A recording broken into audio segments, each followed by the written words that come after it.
the hottest topic, the issues in the news. We are the country's #1 station that gives you a voice. My name is Mary Onaife Edebi, and welcome. I have the headlines this morning. I'm starting with the Punch newspaper, and then we'll work our way to This Day newspaper. Rufai Oseni will be joining me later on the program, and also Obeda will also join me in the analysis of some of the stories here. So we'll begin with the Punch this morning. Democracy Day, PDP, APC trade words on 2023 elections. And also on the Punch, ASU expressed doubt over student loan. Tinubu governors urge Nigerians to defend democracy. JAM to decide cutoff for varsity others June 24th. Also on the Punch newspaper, parents beg Tinubu to rescue remaining 92 Chibok girls. Lagos twin dies of electrocution after ramming into transformer. That's very, very sad news. Another one here say anthrax outbreak, stop eating for more. Federal government tells Nigerians. This is serious. There is a disease that's called anthrax. Now it's in neighboring countries like Ghana and some other countries around us. They said it's being transmitted through for more bushmeat and all of that. So the federal government is warning us to limit, if possible, stop eating for more. Federal government tells Nigerians. Another one here that is from the Vanguard newspaper this morning. It says a hot attack on Indigbos in Lagos. Bishop Nwokolo tells federal government and Lagos state governor. The story is on the Vanguard newspaper this morning. And we have more story for you here on the Vanguard newspaper. Says banks fees commission income rise 17.5% to 365 billion naira. It's on the Vanguard newspaper. Also, Ibadan-based teacher beaten to death in Lagos. Another sad, very, very sad story on easy calm in police over successor to IGP Baba. And also on the Vanguard this morning, inauguration power shows as 10th NAS gets underway today. Yes, it's happening today. The story is on the Vanguard newspaper, although you find the story on other newspapers. And another one here this morning from the Daily Trust newspaper, Nigerians' bonds surge after Emefiele sack. And whistleblower Emefiele got me detained for over 100 days because I exposed forex scam.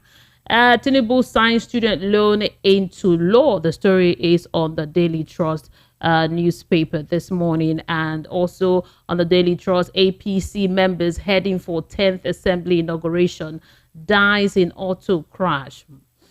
Okay, that's another interesting story this morning from the Daily Trust newspaper. Quite sad story.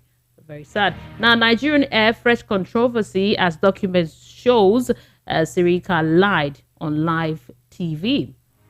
Now, to the Nation's paper this morning, Tinubu signed student loans bills into law.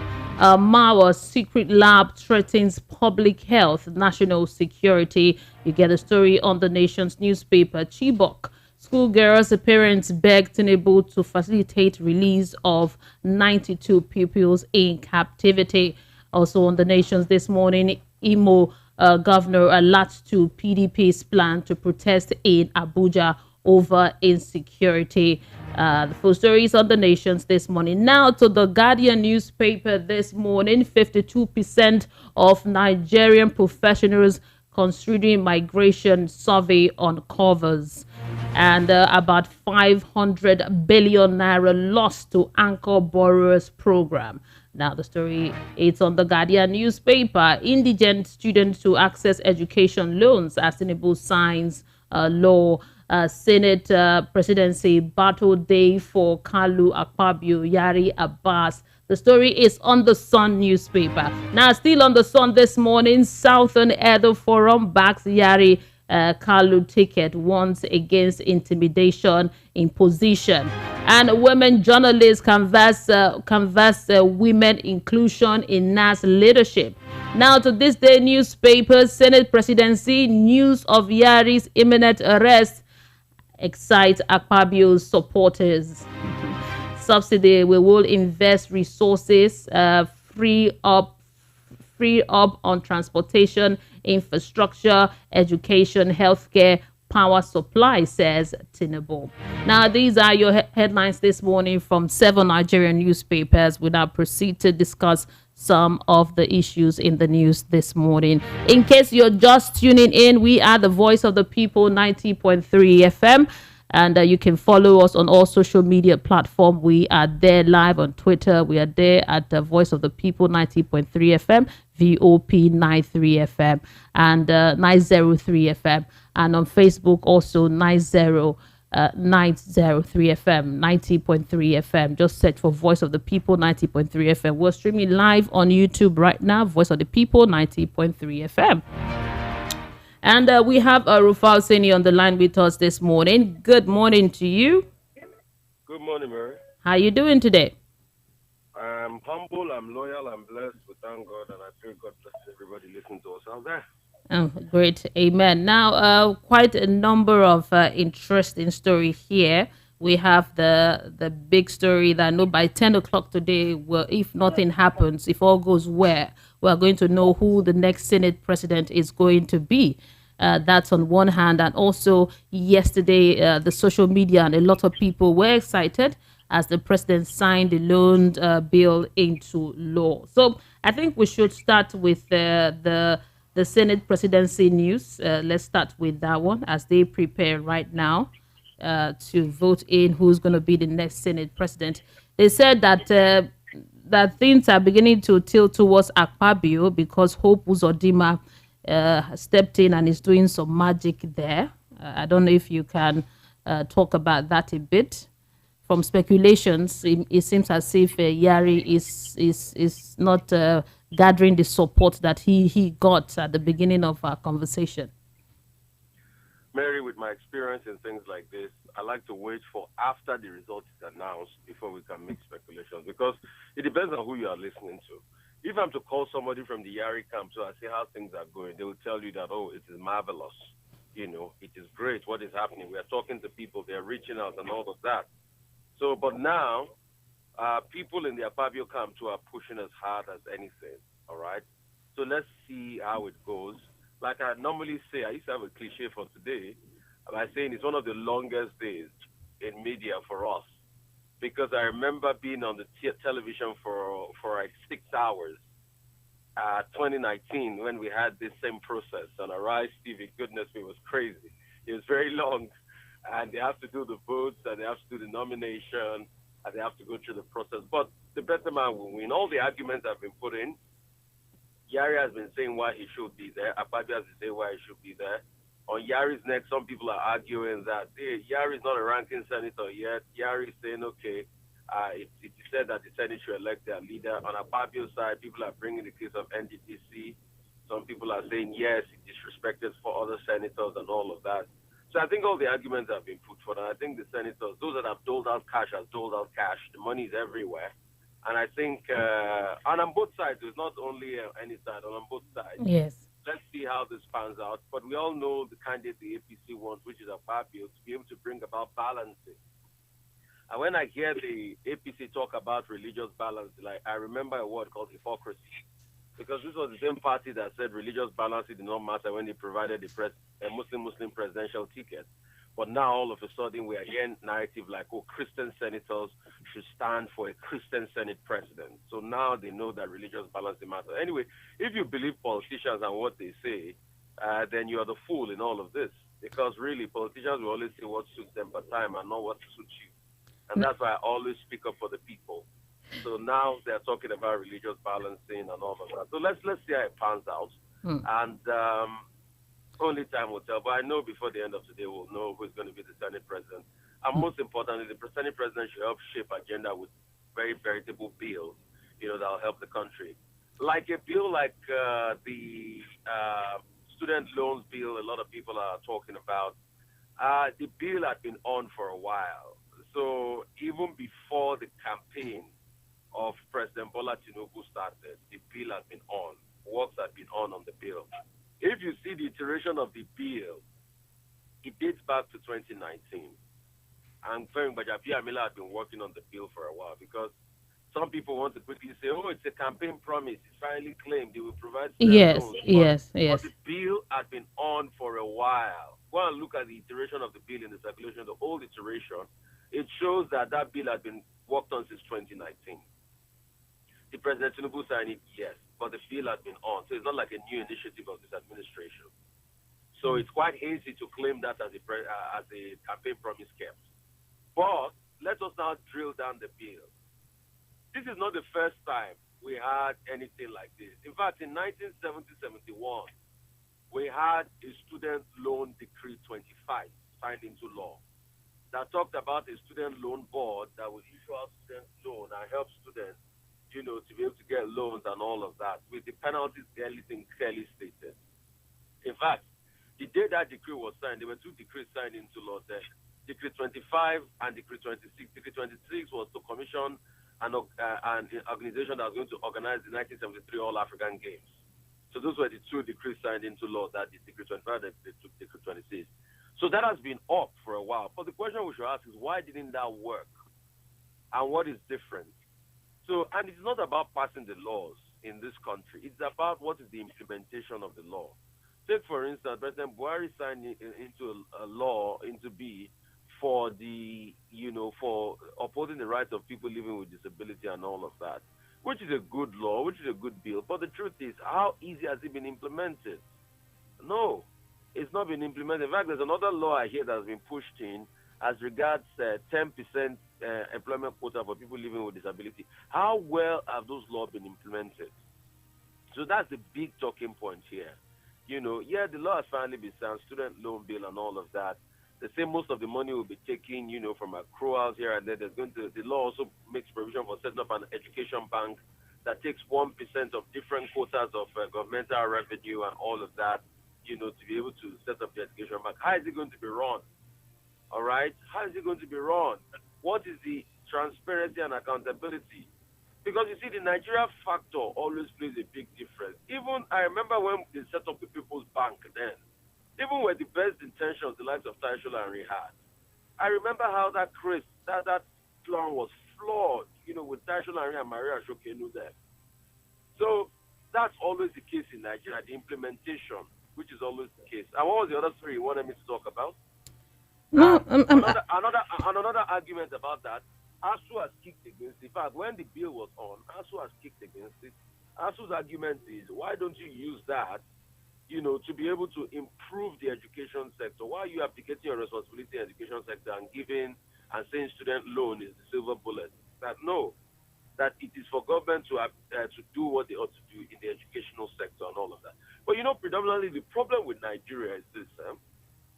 In the time of the oil boom, government went on a subsidization or a subsidy spree. So most things are largely subsidized in Nigeria. And now that government does not have money, coming out of that mindset is always problematic. Nigeria is a country that almost everything hitherto was subsidized. Electricity was subsidized, telecoms was subsidized before, the private players came in. Education was largely and highly subsidized. I mean, for all of you that went to federal universities in this country, all of us, let me say that because I went to federal university. So all of us that went to federal university, we all pay next to nothing in education. Nigeria is one of the cheapest countries in the world to train a medical doctor. But the question is, does it now give you the value you need? Because education is actually expensive. And for us that went to federal, secondary schools and all of that, so pro unitate people.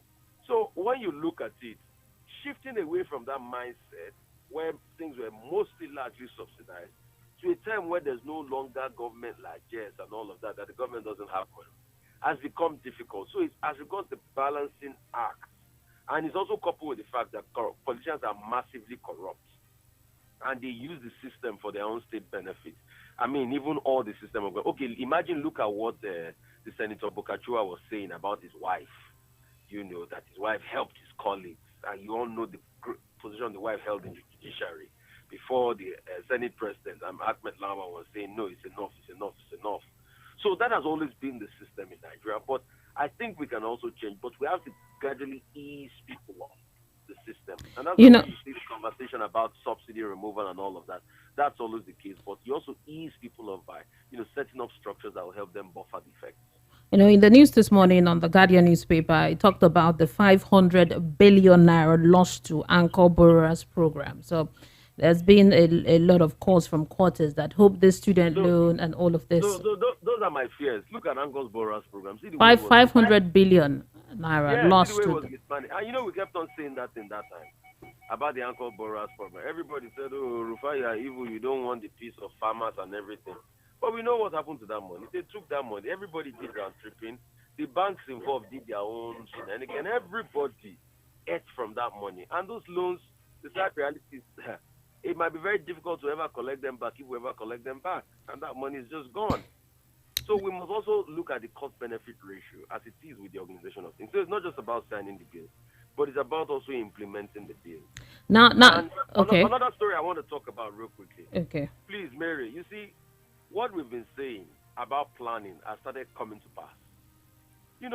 I would have expected that President Tinubu, before he announces this subsidy removal, which I support anyway, but the problem I have with him that he didn't plan was that he will have fixed the forex situation, in such a way that if you are going to converge rates, fix the forex scarcity problem before you announce removal. Now, there's a story in the Vanguard. I don't know if you saw that story.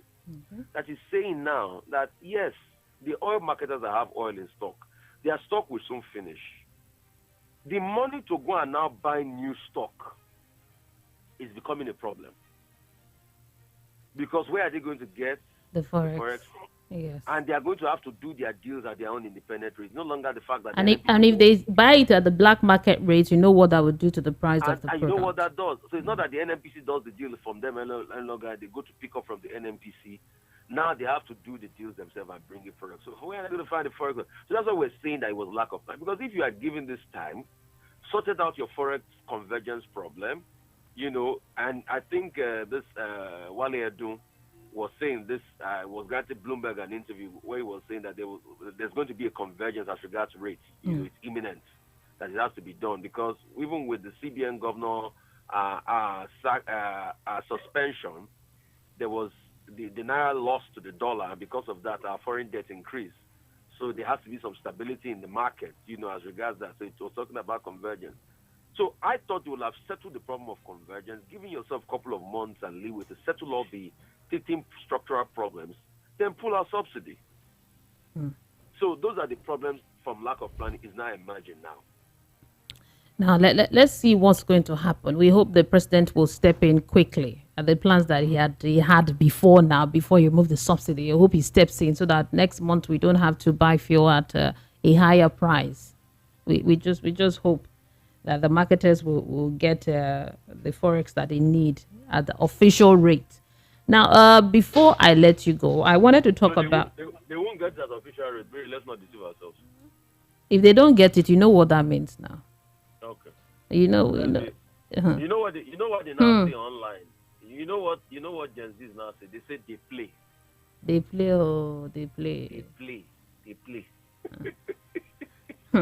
Okay, well, let's just be hopeful because that doesn't. Was he trying to buy the fuel at the price it is right now? I think the 490 naira that some stations sell and 500 naira. So let's just hope. Now for the bill, I wanted to read out how to qualify. If you want to qualify for the loan for students, it said here that student must have secure admission into any public Nigerian university, polytechnic, college of education, or TVET school. Applicant income or family income must be less than 500,000 naira per annum. So for every family that wants to apply for this loan, your annual income should be less than 500,000 naira. So I want to know how feasible that is, 500,000 naira, before you can apply for the loan. And applicants must provide at least 2 civil servants as guarantors or of not less than level 12 years in service, or a lawyer with at least 10 years post-call experience a judicial officer, or a justice of peace. Are you with me? I'm with you. So this is moving. I think at some point they will still have to review that bill because I think the benchmark is not practicable. Let's be realistic, Mary. Mary, if a security man earns 40,000 naira, be hearing you, Yes. just follow me. Yes. If a security man earns 40,000 naira a month, Yes. so let's say, or 50,000 naira, 50,000 naira times 12, that would be 600,000 naira. 50,000 naira will not be able to do anything if he has a family of three or four. So are you going to say he's not qualified because he's not indigent, because he earns more than 500,000 naira? I think when they were prorating those data, it was not adjusted for current day inflation realities. I think they will still have to bump it up. I think 1 million is a good number. This is just me thinking out loud. I think 1 million is a good number. Because if you're saying that, what you're telling me invariably is that, okay, 500,000 naira divided by 12, that means all you are, that means it will be that you are earning about 42,000 naira a month for you to be able to qualify for this. That should be the annual income of your family, Yeah. which that practically very, very low for Nigeria reality. Yeah. I mean, just divide that, just minus that. How much is a bag of rice now, Mary? I think about 40,000 to 50,000. I think. So that means minus 40K. Let's say benchmark for 40,000. The money don't go now. So that means it's just like you must earn as much as rates to buy the bag of rice to be able to qualify for this. I think they might have to bump it up a little bit, maybe for at least the 1 million threshold or thereabout, so that a lot of more people can be able to participate in this. I mean, this is just me speaking out loud, though. Okay. And it doesn't end there. It said a student who, if you're defaulted in a loan before, maybe your family members have borrowed money from any of all these loan organization, you are not qualified. If you, case of exam and practice, you will not be qualified, be disqualified. And after you've been given the loan, you have 2 years after graduation.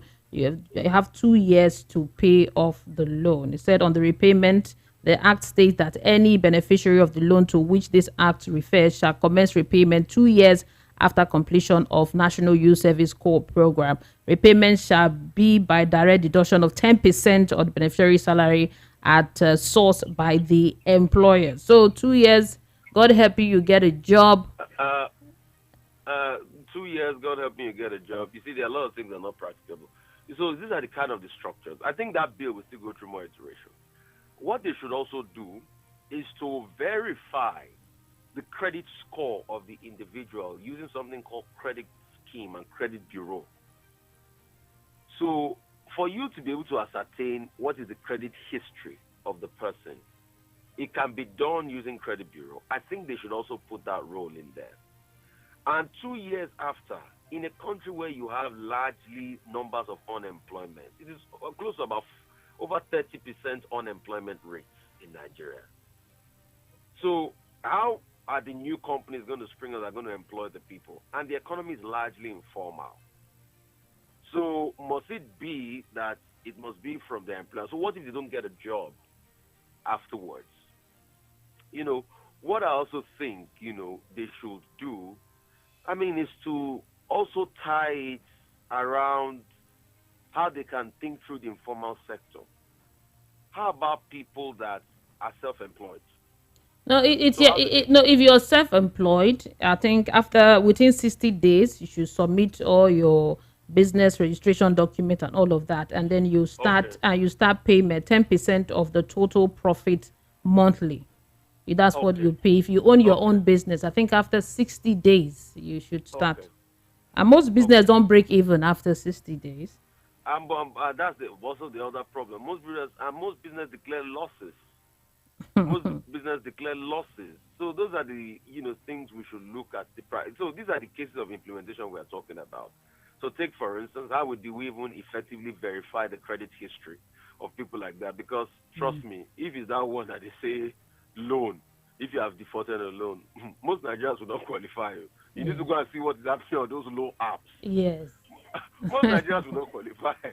Most Nigerians will not qualify because people will take loan, they will change their number. A lot of things happen. So Those are the things we should look at, strongly and all of that.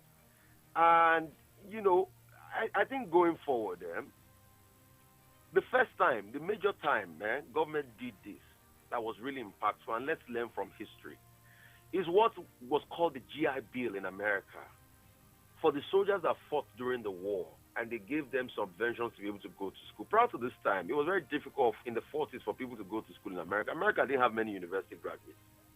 But the GI Bill helped a lot of them, which was a government subvention.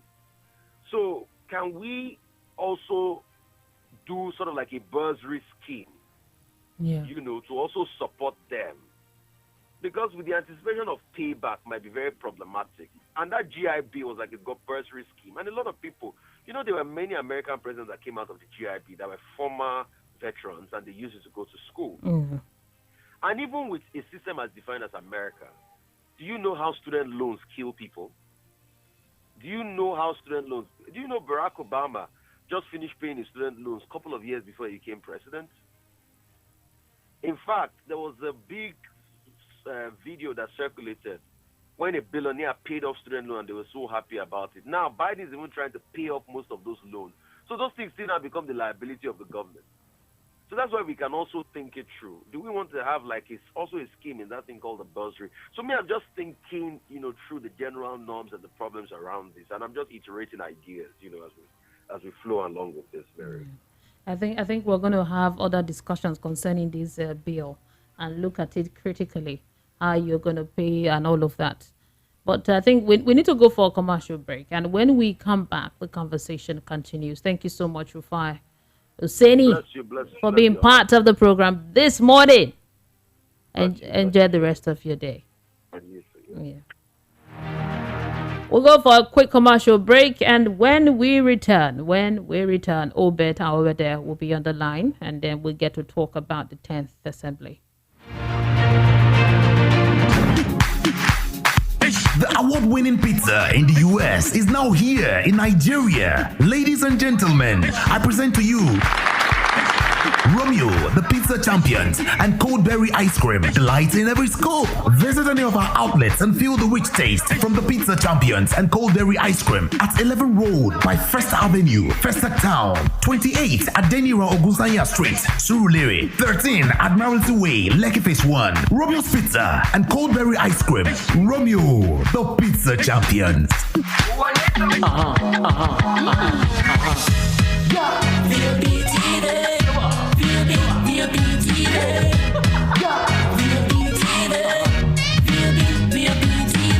We have been serving you hot and fresh content on radio, and you have been loving it. Now we're taking it further. Catch us live on YouTube at VOP TV for all the juicy content you can't resist. Talk shows, exclusive interviews, news, lifestyle, and more. It's all about you. VOP TV, show up, speak up. VOP TV.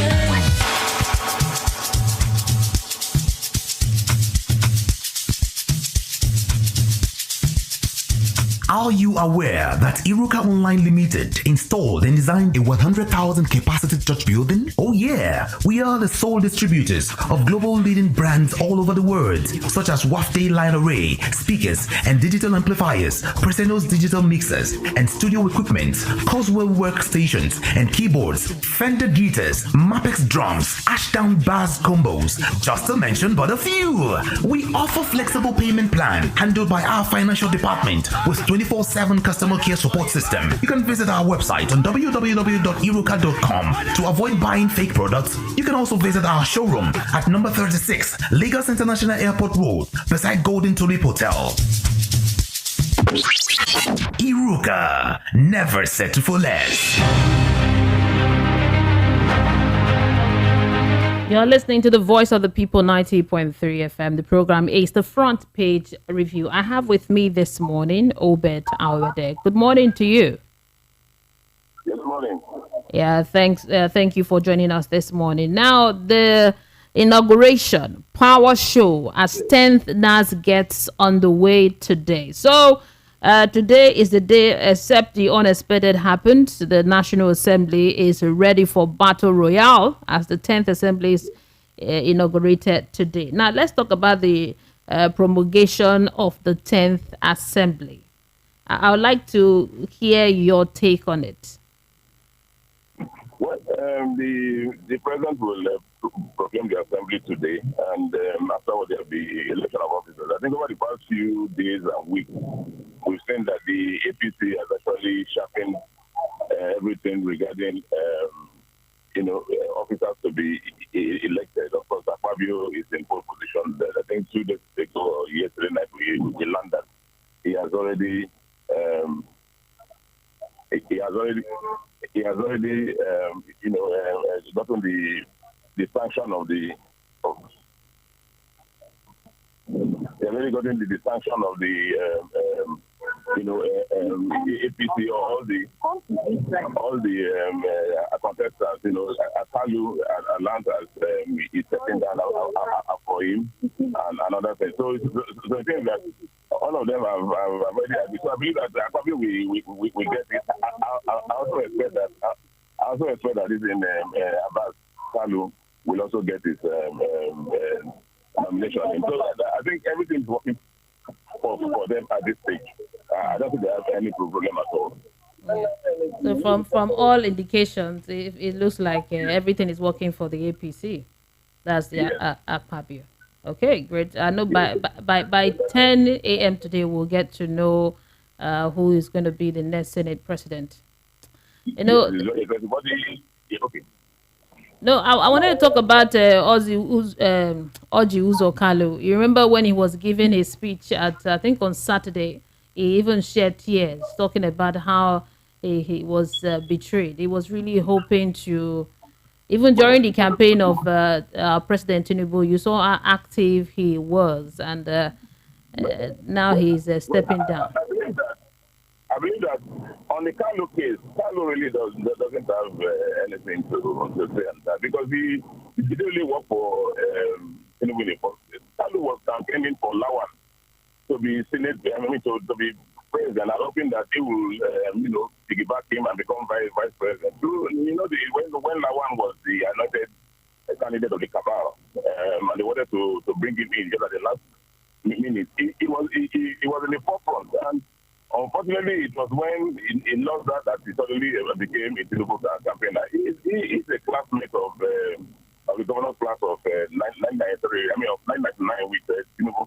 So, of course, they've been close apart from time, but he didn't really campaign for Tinubu in that sense. And, of course, if somebody says he campaigned for Tinubu, you ask yourself that, what did he bring in? Of course, the Southeast was cleared by the Labour Party. And so he didn't have much influence in terms of what he brought. Unlike you look at somebody like Wike, for instance, who, of course, they found it difficult in Rivers State, but was able to do some magic and give Tinubu the kind of percentage he was looking for. So Kalu really has no case. And I think on that score, he didn't quite settle in with Tinubu. So Akpabio was able to get 25% for APC from Akwa Ibom. And of course, he's an uncommon campaigner, he's an uncommon, everything uncommon is about him. He knows how to get his way around things. So we know that a lot of allegations have gone around about corruption, like who've been paid, who've been bribed, and the rest of them. But that's the way the politics is, and I think Akpabio is in very, very good position to be the next president. Yeah. Thank you so much, Ubeda Owede. Let's see how it pans out by 10 a.m. today, hopefully.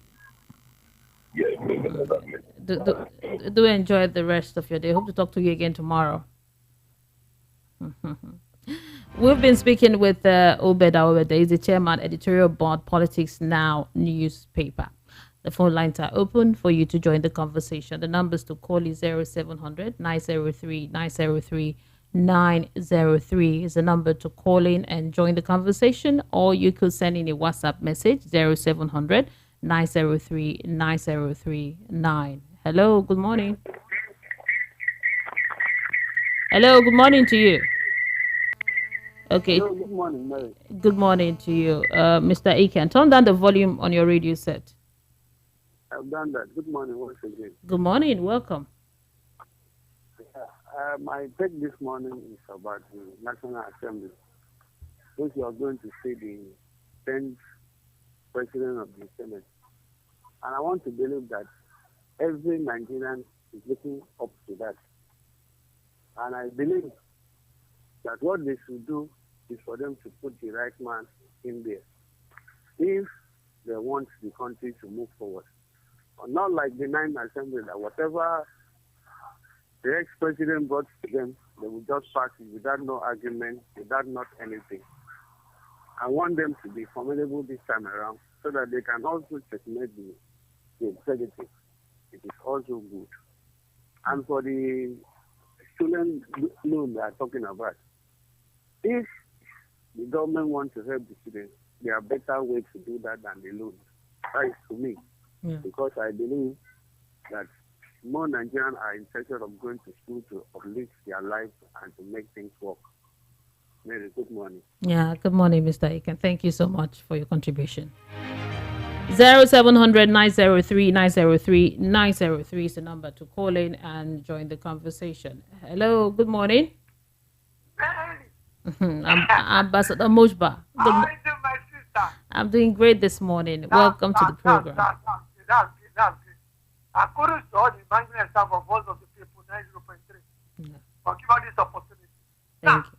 Very, concerning the Senate president, I think the direction is going to go at where the direction is supposed to.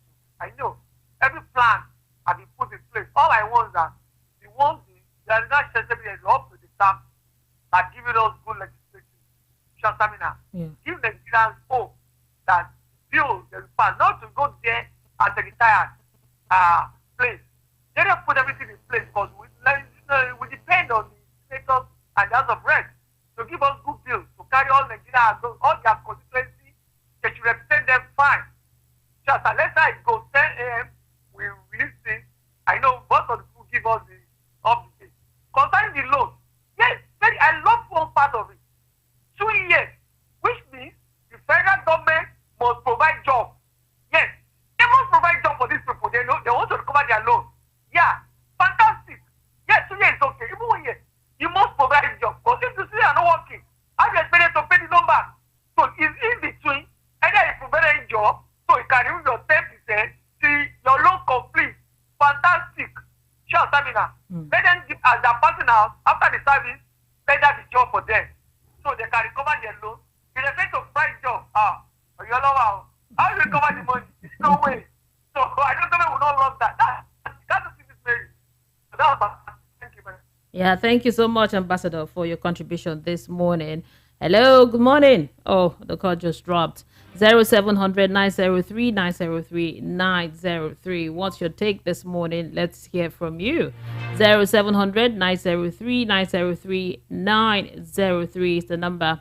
Why to send any WhatsApp message is 0700 903 9039. You can also go to YouTube and leave a comment there on YouTube. I'll be taking some of the comments there today. Now let's go to WhatsApp. Yeah, I have this one that from Olushola Bodide says, "Good morning, Mary. I'm so excited about the student loan signed into law. I'm very sure that it will be well implemented because President Tinubu is Mr. Talk and Do." Okay, thank you, Olushola, for your message. And good morning, Mary. Let's be truthful and ask ourselves, has anyone benefited from any policy of these politicians since we became a democratic nation? Or no running water in our homes. We buy transformers ourselves as consumers and later get to pay bills for energy that has not been generated. No good roads, no healthcare, no innovated educational institution, no comprehensive data collection of citizens for proper identification for security and human development. The only policies that works with immediate effect in Nigeria are only favorable to the elite and not the Nigerian people. And this new government has started from the same old approach. Asamota Bright from Italy, thank you so much for your message this morning. 0700 903 903 903. Hello, good morning. Mary, how are you? Good morning. Good morning, Mr. Peter Monse. Welcome to the program. How are you doing? I'm doing well. Doing okay. All right. Yeah. Yeah, Mary. Yes. Well, I think this is the only type of democracy that every time government doesn't have money. Every time government doesn't have money. How much money do you say is missing in anchor borrowers, whatever? 500 billion naira. 500 billion. Was it burned by fire? When they say something is missing, that means they still am now. Because if I come to my house, I don't see my phone. I say my phone is missing. It's either somebody don't steal them or somebody carry and go hide. So now, at the end of the day, now who suffer? It is the masses. Mary, I used to hear that democracy is the government of the people, for the people, and by the people. But unfortunately, what we're seeing now, or what I'm seeing now, doesn't seem to look that way. The people are not benefiting from democracy that we are practicing. Mary, I listened to MK Abiola's soundbite on another station yesterday. What he said that he was going to do, at least when we say Hope 93. And at the end of the day, up till now, we have not gotten that hope. He told us that he will be telling us how much oil we have every day, and then how much we sell oil every day. And now the money was expended. And up to today, Nigerians are still suffering under the democracy that is supposed to benefit them. Now, Mary, finally on this. Yes. I think one thing I took also from Abiola's soundbite was that he said, I won election in 28 states out of 30 states and Abuja. And today we are looking for who will tell us what the word "and" stand for. And then I don't think that election we are still celebrating democracy we're enjoying today. When it happened then, Abiola said, international community and the government observers, all of them said the election was transparent, was credible, and the rest. Can we say the same thing about 2023 election? And finally, that election Abiola won. Mary, was it the tribunal that told us that Abiola won? Did we wait for the court to decide who won that election? We did not. So that's the kind of democracy I'm looking for, that after election, Nigeria will know the winner. We will not wait for the tribunal. I'm still hoping, I'm still waiting, that one day we will arrive at that democracy that all of us yearn for, that MK Abiola paid the supreme price for. He's told us how he managed his business, ITT. Maybe I worked with ITT 15 years. And at the end of the day, he managed it very well. His second in command was an Igbo man. He was a detribalized Nigerian. Go to NITEL office anywhere. Tell them you want to see the drawings of the ELP, external line plant. That's the cabling system of telecommunications. Any of those drawings, you see the name Peter Omonse. I am that Peter Omonse, so I know what I'm talking about. Thank you. Yeah, thank you so much, Peter Omonse. I appreciate you. 0700 903 903 903 is the number to join the conversation. Let's take some of the messages here this morning. This one says the 10th Assembly must work for the good of Nigerian people. Or stop being a rubber stamp for the presidency. Less borrowing and more oversight. Frank Onoro, USA. Thank you, Frank Onero. Frank Onero. Appreciate you, Mr. Frank. And another message here says, good morning, Mary. Hope Uzodinma insists on Akpabio to become Senate President, and how market to Oji Uzo Kalu and David Umahi for Senate President. Leo from Lagos. Mr. Leo, thank you for the message. Hello, good morning. Very good morning. Good morning to you. How are you doing today, sir? I'm better than before. Welcome to the program. I'm eating my mama. Don't eat mama. Mary, no wine on. I never hear of anthrax. I mean, anthrax. Mary, no concern you. They call it anthrax disease. They don't want us people to eat mama. But government don't want us. Government has warned us. They make us slow. Make we not even eat. Now, Mary, if you remember this is the year, if it's not last year or last year or thereabouts, this same APC-led government wanted to ban Pomo. Are you aware? So, if they wanted to ban it last year, and the people came against it, but now this is another strategy for them to use to ban this Pomo now. Maybe my concern is this: Why are these people always so interested in protecting the pharmacy? Why? Can they just tell us, can they do the protecting the pharmacy? Maybe you cannot buy, a poor man cannot afford to buy 1 crate of egg. Now there's more that we are managing. No, it's not that the federal government don't want you to eat more. It's because there's an outbreak of a disease called anthrax. It's a disease in West African sub-region, and they've advised us those disease from the consumption of this pomo and other bushmeat and those kind of things. So to keep us safe, Burkina Faso, Togo, Ghana already experiencing this disease, and it's quite dangerous. So it's Mary. Like I said earlier, yes. You remember last year or thereabouts, this particular APC-led government wanted to ban this particular pomo. If you remember, they pressed so hard to ban this pomo. Yes, I remember vividly. Vanguard newspaper carried this. Even the Punch carried it also. Maybe my concern is this: why is it that everything that this government are interested in is all about protecting the farmers? Like I said earlier, if they want to, but the sickness is outbreak over there, well, why is it that it's only bad sickness or bad news that Nigerian government are interested to get for us from the western side?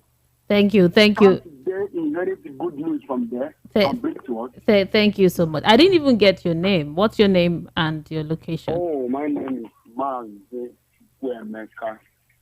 Thank you. From Festac? I'm calling you from all the way from Surulere. Okay, thank you. Thank you so much. I appreciate you. Thank you. Yeah, I was the one that said that Labour Congress will not go on strike. Okay. You remember yes, I remember. Thank you so much, Mazi. I appreciate you. Now, let's get it very clear. It's not that the federal government want to ban it and don't want us to eat the pomo or any bushmeat. It's a warning from the Federal Ministry of Agriculture and Rural Development. They've said that we should be careful of this because they say the disease, it affects both human and man. It's zoonotic disease. The anthrax, it's a disease that can kill. So that's why the federal government is warning us to not consume it for now, because that's killed some people in our neighboring country. So if you're infected with disease, you have sore throats, there are lots of symptoms here. You have flu, you have sore throat, you cough, fever, muscle ache, and all of that. So you have pneumonia, severe lung problem, difficulty in breathing, shock, and death. So it's very serious. So it's not a joke. It's serious. Hello, good morning. Good morning. Yeah, good morning to you. Welcome to the program. My name is Haji. I'm calling from Guagala. Okay, go ahead, sir. If there's something eat more, Yoruba people will fight war. Now Yoruba they eat more. What about the Hausa people when they bring the cow? Maybe stop them or maybe just stop them. Concerning the Senate now, who's are doing my for what is it called? Supporting Aquadio. Abby? Yep. Go ahead. Hello? No, I can hear you. Go ahead. Oh, please call me back. 0700 903 903 903 is the number to join the conversation this morning. I'll take this message now from WhatsApp. Says, good morning, Mary. The signing of student loan by Mr. President is another opportunity for politicians to make us out of resources. As recuperating, it will become a mission impossible affair, which will run into billions of naira in the shortest possible time. Chance from Shomolu. Thank you very much. 0700 903 903 903 is the number to join the conversation. We have a few minutes before we round off this morning, so let's see if I could take some more calls. Hello, good morning. Yeah, hello, good morning. My name is Israel from Ojota. Okay, welcome, Mr. Israel. Go ahead. Yeah, concerning this consumption of momo. Yes. You see, federal government, this is not the first time they are saying they will ban this momo. The first time they said they will ban it because of there is insufficient of leather and something. Now they are calling that momo is bringing some disease. All these canned food, where they chop, they bring them cancer or stuff like that. I know you want to ask me for proof. Go and watch Aproko Doctor. He has spoken on all these hot dogs and canned foods and other stuff like that. It brings different type of diseases, cancer and stuff. Why they no ban that one? Why they say our former food they won't ban? It's Nigeria. We are just doing ourselves. Mr. Israel, you didn't hear the news that I just gave. The news that there's a disease called anthrax. I heard you were trying to cite the government. You were trying to robust everything, trying to promote our forefathers. Wow. Now you got the talk. Say if they get sore throat, may they go buy stressy, may they buy paracetamol. Everybody go do okay. You go chop mama. Thank you very much for calling. I don't know why we're not getting the message for this. This anthrax outbreak. So stop eating pomo. Federal government has already put the warning out there for us. So you either take it or you leave it. 0700 903 903 903. Hello, good morning. Hello, good morning. My name is Okurok. I'm calling from Maforukun. Okay, go ahead, sir. Okay. This thing does they sound like joke. Because I wanna go say make people no chop pomo. Okay, I they hear what you they talk, say they cause sore throat, it will bring high blood pressure. My sister, the poverty where we they bring sore throat. The kind things where they pass through, they even bring high blood pressure.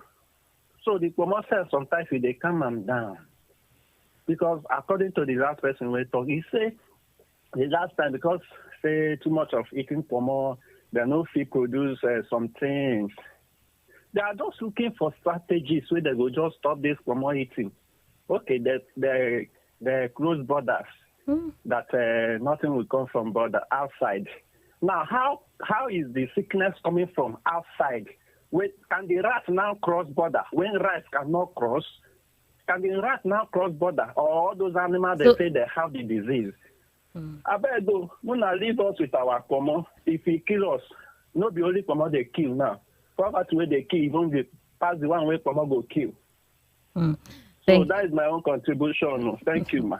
Thank you so much. I don't even know what to say.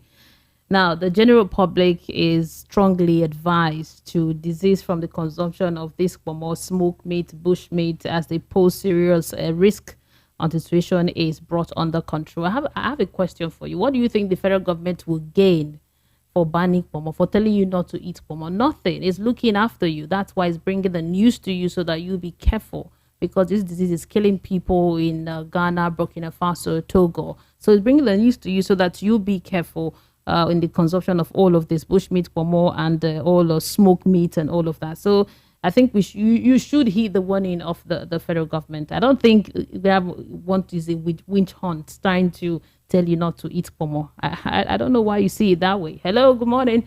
You're our last caller. This is Suda Wood from Isolo. Okay, go ahead, sir.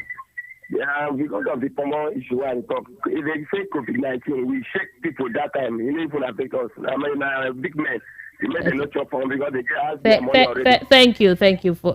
you so much for calling. My time is up. I appreciate you. Thank you to you for being part of the program this morning. The front page review on Voice of the People, 90.3 FM. I'll be here again tomorrow, same time from 7 to 8, and then we get to look at the papers and look at some of the stories in the news. My name is Mary Onaife Debiam on Instagram. You can follow me there.